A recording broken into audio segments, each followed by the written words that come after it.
Sir, ഈ ഉണ്ണികൃഷ്ണൻ പോറ്റി എന്ന് പറയുന്നത് വമ്പൻ സ്രാവാണെന്നാണ് എനിക്ക് തോന്നുന്നത്. കാരണം ഇപ്പോൾ പിടിയിലായിട്ടുള്ള അല്ലെങ്കിൽ അറസ്റ്റിലായിട്ടുള്ള ആളുകളും അറസ്റ്റിലാകാൻ പോകുന്ന ആളുകളെയും വെച്ച് നോക്കിയിട്ടുണ്ടെങ്കിൽ ഏറ്റവും വലിയ വമ്പൻ സ്രാവ് എന്ന് നമ്മൾ പറയുന്ന ആ പ്രയോഗം ഉചിതമാവുക ഉണ്ണികൃഷ്ണൻ പോറ്റിക്കായിരിക്കും. കാരണം ശബരിമല നടയൊക്കെ അടച്ചു കഴിഞ്ഞിട്ടുണ്ടെങ്കിൽ അവിടെ നിന്നിട്ട് ഫോട്ടോ എടുക്കാനായിട്ട് കഴിയില്ല.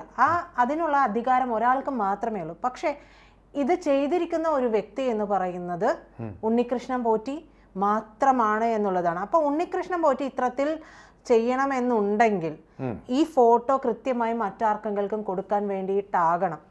അതല്ലാതെ ഇപ്പോൾ ഇതെല്ലാം നിയമവശങ്ങൾ അറിഞ്ഞുകൊണ്ട് നമ്മളെ പോലെയുള്ള ഏതൊരു ഉദ്യോഗസ്ഥനായാലും പോയി നിന്ന് എടുക്കാനുള്ള സാധ്യതകൾ കുറവല്ലേ?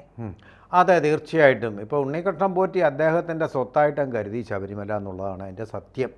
പരിപാലകനും ഒക്കെ ആയിട്ട് അദ്ദേഹം സ്വയം അങ്ങ് കരുതി. എല്ലാ കാര്യങ്ങളും തീരുമാനിക്കുന്നത് അദ്ദേഹമാണ്. ഒളിവർ ക്രോംവെൽ പണ്ട് പറഞ്ഞതുപോലെ ഐ ആം ദി ഗോഡ്. അദ്ദേഹം ഒരു ചക്രവർത്തി മാത്രമായിരുന്നു. കാരണം I am the rule and the ruler എന്നും അദ്ദേഹം പറഞ്ഞു. ഞാനാണ് ഭരിക്കുന്നയാൾ, ഞാനാണ് ഇവിടുത്തെ നിയമം, ഞാൻ പറയുന്നതിനപ്പുറം ഒന്നുമില്ല. അതായിരുന്നു ഉണ്ണികൃഷ്ണൻ പോറ്റി എന്ന് പറയുന്ന ആൾ. അയ്യപ്പനേക്കാളിലും മുകളിലാണെന്ന് അദ്ദേഹം വിചാരിച്ച ഒരാളാണ് അദ്ദേഹം. ആരാണ് അദ്ദേഹത്തിൻ്റെ സ്ഥാനം? എന്താണ് ഹയറാർക്കിയിൽ? കീഴ്ശാന്തി എന്ന് പറയുന്നത് ക്ലാസ് 4 ജീവനക്കാരൻ, അവൻ്റെയും താഴെയായിട്ടാണ് സ്ഥാനം.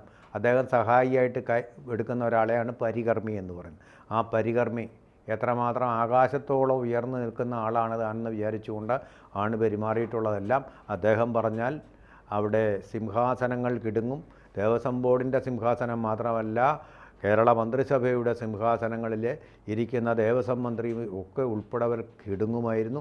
അവരുമായിട്ട് വളരെ സന്തോഷകരമായിട്ടും രഹസ്യമായിട്ടും അദ്ദേഹം ചർച്ചകൾ നടത്തുന്നതിൻ്റെ ഫോട്ടോകളൊക്കെ ഇപ്പോൾ പബ്ലിക് ഡൊമൈനിൽ ധാരാളമായിട്ട് വന്നിട്ടുണ്ട്. അപ്പോൾ അസാമാന്യനായിട്ടുള്ള അദ്ദേഹത്തിൻ്റെ സ്ഥാനത്തിനേക്കാൾ വലിയ, തൻ്റെ കാലിനേക്കാൾ വലിയ ഷൂവിൽ കാല് വെച്ചുകൊണ്ടിരുന്ന ഒരാളാണ് അദ്ദേഹം. ആ തരത്തിലൊരു അംഗീകാരവും സ്വാധീനവും ഒക്കെ അദ്ദേഹം ഭരണവൃന്ദങ്ങളിലും രാഷ്ട്രീയ വൃന്ദങ്ങളിലും എല്ലാം ഉണ്ടായിരുന്നു എന്നുമാണ് ഇപ്പോൾ നമുക്ക് മനസ്സിലാക്കാൻ കഴിയുന്നത്. ഇദ്ദേഹത്തിന് അവിടെ എന്തിനും ലൈസൻസ്, ഇദ്ദേഹത്തിനൊരു ഐഡൻറ്റിറ്റി കാർഡ് പോലും ഇല്ല. പണ്ടാരോ ഒരു കമ്മീഷണർ, വിജിലൻസ് കമ്മീഷണർ, IPS കാരനാണ്, അദ്ദേഹം വന്ന് പറഞ്ഞു ഐഡൻറ്റിറ്റി കാർഡ് അല്ലാതെ ആരെയും ഇവിടെ വിടരുത്. ഉണ്ണികൃഷ്ണൻ പോറ്റിയെ പോലീസിനോട് പറഞ്ഞു നോക്കാൻ പറഞ്ഞു. ഒരൊറ്റ ഐഡൻറ്റിറ്റി കാർഡും ഇല്ല. അദ്ദേഹത്തിനെ അവിടെ നിന്നും മാറ്റാൻ പറഞ്ഞു ഈ വിജിലൻസ് കമ്മീഷണർ. അപ്പോൾ എന്ത് ചെയ്തു? ഗോപാൽ കൃഷ്ണ എന്നോ മറ്റോ അദ്ദേഹത്തിൻ്റെ പേര്. ആ പറഞ്ഞു കഴിഞ്ഞ് പിറ്റേ ദിവസം ദേവസ്വം ബോർഡ് പ്രസിഡന്റ് ഒരു കത്ത് അങ്ങോട്ട് എഴുതി. എന്താണെന്നറിയാമോ? ഈ ഗോപാലകൃഷ്ണ പിള്ളയെ, ഗോപാലകൃഷ്ണൻ എത്രയും വേഗം ഇവിടെ നിന്ന് മാറണം, എനിക്ക് തലയ്ക്ക് നല്ല സുഖമില്ലാന്ന് തോന്നുന്നു. പണ്ട് മുഖ്യമന്ത്രി എഴുതിയല്ലോ ഒരു കുറിപ്പ്, വരദരാജൻ, അവിടെ സെക്രട്ടറി അല്ലേ, ബ്യൂറോക്രാറ്റായ വരദരാജൻ, ഇദ്ദേഹത്തിൻ്റെ മാനസിക നില അന്വേഷിക്കണമെന്ന് പറഞ്ഞ് ആ കുറിപ്പ് പോലൊരു കുറിപ്പ് കൊടുത്ത് അദ്ദേഹത്തിനെ രായിക്ക് രാമാനം അവിടെ നിന്ന് മാറ്റി. മനസ്സിലായോ? അപ്പോൾ എത്രമാത്രം ഉണ്ട് ഉണ്ണികൃഷ്ണൻ പോറ്റിയുടെ സ്വാധീനം. അതുപോലെ അദ്ദേഹത്തിന് അവിടെ മുറി ആര് കൊടുത്തു? ശബരിമലയിൽ യാതൊരു പ്രൊഫഷനില്ല അദ്ദേഹത്തിന് കൊടുക്കാൻ, സൗജന്യമായിട്ട് അവിടെ താമസിച്ചു.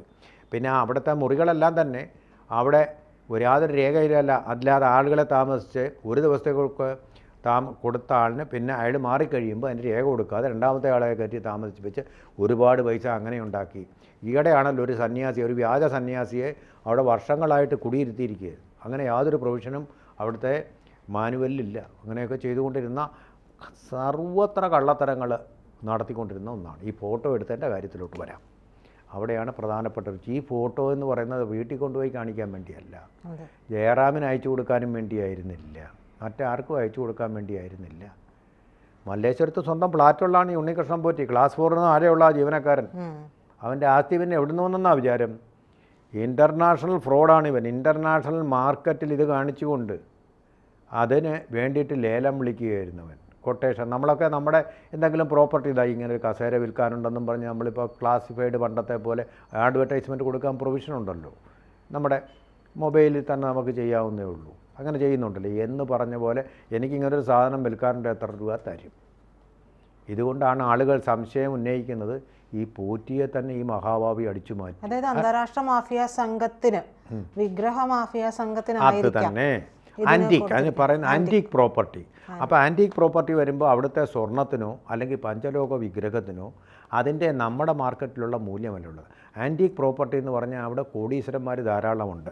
ഇതുപോലുള്ള ലേലംപള്ളി മാർക്കറ്റുകൾ ലണ്ടനിലുണ്ട്, സൗത്ത് ബൈ, അതുപോലെ അമേരിക്കയിലും ഉണ്ട്, അന്താരാഷ്ട്ര ദുബൈയിലും ഉണ്ടോ എനിക്കറിയില്ല. അങ്ങനെയുള്ള സ്ഥലങ്ങളിലൊക്കെ ഇത് കോട്ട് ചെയ്യും. ഇന്ന ആൾ കോട്ട് ലേലമാണ്. ലേലത്തിൽ ഇങ്ങനെ വില പറഞ്ഞ് കോടീശ്വരന്മാർ വാശിക്ക് വേണ്ടി ഇതെനിക്ക് പ്രോപ്പർട്ടി ആകണം. ഇപ്പം മോഹൻലാലൊക്കെ ആനക്കൊമ്പ് തൻ്റെ ഒരു പിന്നെ സ്റ്റാറ്റസ് സിമ്പലായിട്ട് വയ്ക്കുന്ന പോലെ അവരുടെ ഒരു ആഗ്രഹമാണിത്. അങ്ങനെയുള്ള ആഗ്രഹത്തിന് വേണ്ടി ലോകത്തിലെ ഏറ്റവും അറിയപ്പെടുന്ന ഒരു ദൈവത്തിൻ്റെ ആൻറ്റിക് പ്രോപ്പർട്ടിയാണിതെന്ന് അറിയുമ്പോൾ അതിൻ്റെ മൂല്യം കൂടുക. ഇപ്പോൾ ഹിറ്റ്ലർ സിഗരറ്റ് വലിച്ചിരുന്ന ആഷ്ട്രേ എത്ര കോടിക്കാണ് വിറ്റതെന്നറിയാമോ? അതുപോലെയാണ് ഓരോ കാര്യങ്ങളും. അതിന് വേണ്ടിയിട്ട് മാത്രം പണം ഇഷ്ടം പോലെ ഉണ്ടെന്നേ. ഇതൊരു കൗതുക വസ്തു. ഇതിലേക്ക് വരുമ്പോഴുണ്ടല്ലോ സാർ, ഈ ക്ഷേത്രം നട അടച്ചിരിക്കുമ്പോൾ വ്യക്തതയുള്ള ചിത്രങ്ങളൊക്കെ ആരോ വീഡിയോയിലും ക്യാമറയിലും പകർത്തിയെന്നാണ് പറയുന്നത്. അത് പോറ്റി നിൽക്കുന്ന പടമാണ് ഈ പകർത്തിയിട്ടുള്ളത്. അങ്ങനെ പകർത്താനായിട്ട് അവിടെ ഒരാൾക്ക് മാത്രമാണ് സാധിക്കുകയുള്ളൂ. അതായത് ഈ സാഹചര്യത്തിൽ നട അടച്ചിരിക്കുമ്പോൾ ഇത് പകർത്താനായിട്ട് സാധിക്കുന്ന ഒരാൾ എന്ന് പറയുന്നത് ദേവസ്വം ബോർഡിലെ ഫോട്ടോഗ്രാഫറാണ്.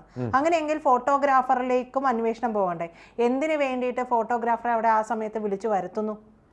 ഫോട്ടോഗ്രാഫറാണോ ഇത് ചെയ്തതെന്നാണോ പറയുന്നത്? ഫോട്ടോഗ്രാഫർ ഇത് ചെയ്തു, അദ്ദേഹം സമ്മതിച്ചിട്ടുണ്ടോ?